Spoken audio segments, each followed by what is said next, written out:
اگر تم خوف کرو. یہ خوف کے وقت کی آیت ہے کہ نماز کا وقت آ جائے اور جنگ کا موقع ہے، یا دشمن کا خوف ہے، یا درندے کا خوف ہے، یا سیلاب کا خوف ہے، پانی ہے، سیلاب آنے کا خوف ہے، ایسی جگہ میں ہے آپ کی نماز کھڑنے کے لیے خوف محسوس کر رہا ہے، تو اللہ تعالیٰ کہتا ہے فریجالا، چلتے ہوئے کا مطلب ہے کہ کھڑے ایک جگہ پر کھڑے ہو جاؤ. رجال کے معنی پیدل چلتے ہوئے. تو اس سے مفسرین نے اس کے تحت لکھا ہے چلتے ہوئے نماز جائز نہیں ہے، وہ عمل کثیر ہے، نماز فاسد ہو جائے گی. عمل کثیر بولتے ہیں نماز میں ایسا کام کرنا کہ دوسرا دیکھنے والا یہ سمجھے کہ نماز میں نہیں ہے تو اس کی نماز فاسد ہو جاتی ہے. وہ چاہے سمجھ لے کہ میری نماز ہو گئی لیکن اس کی نماز نہیں ہوتی، نماز فاسد ہو جاتی ہے. اور وہ عمل کثیر کی وجہ سے. عمل کثیر کا معنی ایک بڑا عمل کرنا، ایسا عمل کرنا کہ کوئی آدمی 2 ہاتھ سے ڈوبی ڈال رہا تو اب دیکھنے والا یہی سمجھے گا کہ نماز نہیں پڑھ رہا ہے تو اب یہ عمل کثیر ہے، نماز فاسد ہو جائے گی. کوئی 2 ہاتھ سے ایسا کام کرنا، 1 ہاتھ سے اگر کر لیا وہ عمل قلیل ہے، کم عمل ہے، تھوڑا عمل ہے، اس سے نماز فاسد نہیں ہوتی لیکن مکروہ ہے، عمل قلیل سے بچنا چاہیے. لیکن عمل کثیر کر لے، یعنی 2 ہاتھ ایسا کام کرے جس میں 2 ہاتھ استعمال ہو، یا ایک رکوع کے اندر مثلا رکوع میں 3 بار بیکار کام کیا، 3 مرتبہ کیا، 2 مرتبہ سے زائد نہیں ہوگا، یہ بھی عمل کثیر ہے. تو یہ سب عمل کثیر ہے. 3 قدم چلے وہ بھی عمل کثیر ہے، 2 قدم چلے تو عمل کثیر نہیں ہے، 3 قدم چلے تو عمل کثیر ہے. عمل کثیر سے نماز فاسد ہو جاتی ہے. تو یہ مسئلہ ہے. تو فریجالا اس لیے پیدل کا معنی ایک جگہ کھڑے ہو گئے، کھڑے یعنی اگر ایسا موقع ہے کہ آدمی رکوع بھی نہیں کر سکتا، سجدہ بھی نہیں کر سکتا، اسی جگہ نہیں ہے یا کوئی خوف ہے تو کھڑے اشارے سے پڑھ سکتا ہے. ذرا سر جھکائے پھر سجدے کے لیے اور زیادہ سر جھکائے. یہ صرف خوف کے وقت میں، خوف کا ذکر ہو رہا ہے، دشمن کا خوف ہے، جنگ کا زمانہ ہے، اس موقع پر کوئی خوف ہے تو اس موقع پر بطور خاص وہ مسئلہ ہے. فریجالا کس جگہ کھڑے ہو کر نماز کا وقت ہو جائے تو قضا کرنے کا حکم نہیں، بلکہ کھڑے اشارے سے آپ ادا کر لیں. ایک معنی یہ مطلب ہے پیدل چلتے ہوئے نماز ادا نہیں ہوگی بلکہ نماز فاسد ہو جاتی ہے. پیدل مراد نہیں ہے بلکہ ایک جگہ کھڑے ہو کر، پیر سے کھڑے ہو کر اشارے سے پڑھنا مراد ہے. اور وہ بات ہے سوار ہو کر بھی آگے پڑھ لے، یہ فرض نماز کا وقت آ گیا، نیچے اتر نہیں سکتا، کھڑ نہیں سکتا، سواری پر ہے، قبلے کی طرف بھی نہیں ہے، تب بھی بغیر جدھر رخ ہے ادھر ہی پڑھ سکتا ہے. قبلہ اس وقت میں ضروری نہیں ہے. جانور کا رخ، سواری کا رخ جس طرف ہے اسی طرف آدمی پڑھ لے تو نماز ادا ہو جائے گی. یہ خوف کے موقع پر ہے. فَإِذَا أَمِنْتُمْ فَاذْكُرُوا اللَّهَ كَمَا عَلَّمَكُم مَّا لَمْ تَكُونُوا تَعْلَمُونَ. جب تم کو امن ہو جائے تو پھر اللہ کا ذکر کرو ایسے جیسے اس نے تمہیں سکھایا ہے.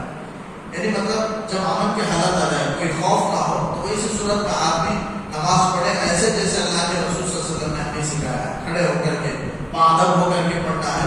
یہ ہمیں حکم دیا گیا، اسی طریقے سے نماز ادا کریں گے. لیکن ایک مسئلہ ہے، علماء نے، فقہاء نے لکھا ہے روزے کے باب میں کوئی آدمی بھول کر روزہ توڑ دے تو اس کا روزہ نہیں ٹوٹتا ہے، روزہ رہتا ہے، بھول کر کھا لے. لیکن خطا سے کھا لے یا کوئی زبردستی سے پانی پلا دیا تو روزہ ٹوٹ جائے گا لیکن کفارہ نہیں ہے.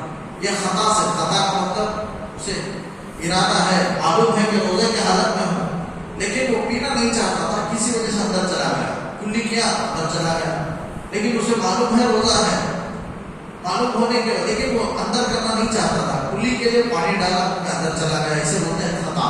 تو خطا سے بھی روزہ ٹوٹ جاتا ہے لیکن کفارہ واجب نہیں ہوتا، گنہگار نہیں ہوتا، لیکن خطا کرنا ہے، روزہ ٹوٹ جائے گا. لیکن بھول کر کھا لے تو روزہ نہیں ٹوٹے گا. اس مسئلے کے تحت میں فقہاء نے ایک مسئلہ لکھا ہے کہ کوئی آدمی بیڑی میں جکڑا ہوا ہے، اب وہ کھڑے ہو کر نماز نہیں پڑھ سکتا تو آپ وہ بیٹھ کر پڑھ لے، لیکن بعد میں جب بیڑی سے اسے چھٹکارا مل جائے تو کھڑے ہو کر اس نماز کی قضا کرے، بعد میں کھڑے ہو کر پڑھے ادا کرے. یہ فقہاء نے مسئلہ لکھا. اسی طرح کوئی آدمی بیمار، بیماری کی وجہ سے وہ کھڑ نہیں سکا، بیٹھ کر پڑھا تو اب اسے دوبارہ پڑھنے کی ضرورت نہیں، لوٹانے کی ضرورت نہیں، کیونکہ بیماری اللہ کی طرف سے ہے. اس لیے بندہ اس جیسے استطاعت رکھتا تھا پڑھ لیا، دوبارہ بیٹھ کر ہی استطاعت رکھتا تھا بیٹھ کر پڑھ لیا، تو کھڑے ہو کر اسے لوٹانے کی ضرورت نہیں ہے دوبارہ. لیکن کوئی آدمی بیڑی سے جکڑا ہوا ہے تو یہ اللہ کی طرف سے نہیں ہے، یہ بندوں کی طرف سے ہے، اس لیے اس نماز کی دوبارہ قضا کرے گا، کھڑے ہو کر کرے گا، اس لیے کہ کھڑے ہو کر نماز پڑھنا فرض ہے. یہ مسائل ہیں. فَإِذَا أَمِنْتُمْ، جب تم امن کے حالت میں ہو جاؤ تو نماز پڑھو جیسے اس نے تمہیں سکھائی، معلوم تکونوا تعلمون، جس کو تم نہیں جانتے تھے۔ آپ صلی اللہ علیہ وسلم نے کھڑے ہو کر دکھائی، پڑھ کر دکھائی، فرمایا صلو کما رأیتمونی اصلی، تم نماز پڑھو ایسے جیسے تم مجھے پڑھتے ہوئے دیکھ رہے ہو۔ صحابہ کو آپ نے پڑھ کر بتائی، اور صحابہ نے تابعین کو ایسے ہی ہم تک نماز پڑھنے کا طریقہ پہنچایا۔ تو آپ نے فرمایا جیسے تم کو سکھایا گیا ویسے پڑھو۔ والذین یتوفون منکم ویذرون ازواجا وصیۃ لازواجہم متاعا الی الحول غیر اخراج۔ یہاں تک یہ نماز کے متعلق احکامات تھے۔ اب اس کے بعد اللہ تعالیٰ ایک مسئلہ جو شوہروں کے بیویوں کے متعلق ہے کہ ان کے شوہر اگر انتقال کر جائے تو شوہروں کو حکم ہے، یہ پہلے ہے، یہ آیت منسوخ ہے۔ آیت تلاوت تو کریں گے لیکن اس کا حکم نہیں ہے، یہ حکم منسوخ ہے۔ منسوخ کا مطلب اب اس پر عمل نہیں ہے، وہ ختم ہو گیا عمل، صرف آیت کی تلاوت باقی ہے۔ وہ کیا ہے؟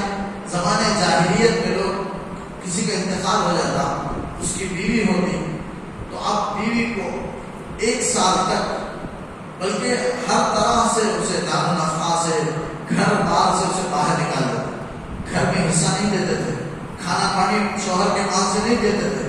جو ہی شوہر انتقال ہوا اسے ایسے چھوڑ دیتے اس عورت، زمانے جاہلیت میں رواج۔ تو اللہ تعالیٰ نے کہا ایسا ظلم عورت پر مت کرو۔ آیت عورت میراث کی جو آیتیں ہیں اس کے نازل ہونے سے پہلے اللہ نے زمانے جاہلیت کے لیے یہ حکم دیا تھا کہ تم کم از کم اتنا تو کرو کہ 1 سال تک ان کے کھانے پینے کا، کپڑے کا، کھانے کا خرچ دو، اور 1 سال تک رہنے مکان میں رہنے کے لیے اجازت دو۔ اللہ نے حکم نازل کیا، چونکہ وہ بہت تکلیف میں ہوتی تھی، شوہر کا انتقال ہو گیا، لیکن اور لوگ تکلیف پہنچاتے، بالکل الگ کر دیتے، گھر میں رکھنا پسند نہیں کرتے، گھر سے نکال دیتے، نام و نفقہ نہیں دیتے، تنہا عورت رہتی۔ تو اسلام نے منع کیا اور کہا اس وقت کے لیے، بعد میں یہ حکم آ گیا، منسوخ ہو گیا جب آیت میراث نازل ہوئی یوسفکم اللہ چوتھے پارے میں، تو اس موقع پر عورت کو کتنا حصہ ملے گا جائیداد میں، وہ سب اللہ نے جب آیت نازل فرمائی تو یہ حکم منسوخ ہو گیا۔ یہ پہلے حکم تھا، کیا حکم تھا؟ والذین یتوفون منکم، تم میں کوئی وفات کر جائے، ویذرون ازواجا، اور بیویوں کو چھوڑ جائیں، تو وصیۃ لازواجہم، چاہیے کہ ان کو چاہیے کہ وہ اپنی بیویوں کے لیے وصیت کر جائیں، یعنی اپنے رشتہ داروں سے کہہ کر کے مرے۔ کیا کہہ کر، کیا وصیت کر کے؟ متاعا الی الحول، 1 سال تک کے لیے نام و نفقہ اور کپڑے کی وصیت، کھانے پینے کی اور کپڑے کی وصیت، غیر اخراج، اور گھر